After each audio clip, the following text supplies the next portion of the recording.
தனுசு, பிள்ளைகளால் மகிழ்ச்சி உண்டாகும். பூர்வீக சொத்து விவகாரங்களில் சாதகமான முடிவு வரும். உங்களுக்கு முருகனை பிடிக்கும் என்றால் கமெண்டில் ஓம் முருகா என்று சொல்லுங்கள். உங்களுக்கு சிவனை பிடிக்கும் என்றால் லைக் பட்டனை கிளிக் செய்யுங்கள்.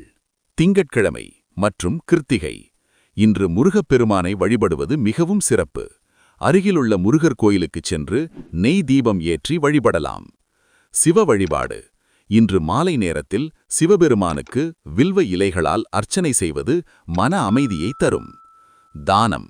வசதி இருப்பின் ஏழை எளியவர்களுக்கு தயிர் சாதம் அல்லது பால் தானம் செய்வது சந்திர தோஷங்களை நீக்கி சுபிட்சத்தை அளிக்கும். நாளின் நற்பலனை அதிகரிக்க ஓம் நம சிவாய அல்லது ஓம் சரவணபவ மந்திரத்தை 108 முறை பாராயணம் செய்யவும். உங்கள் ராசி என்ன? கீழே கமெண்டில் சொல்லுங்கள்.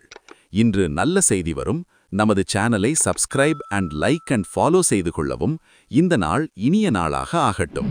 நன்றி.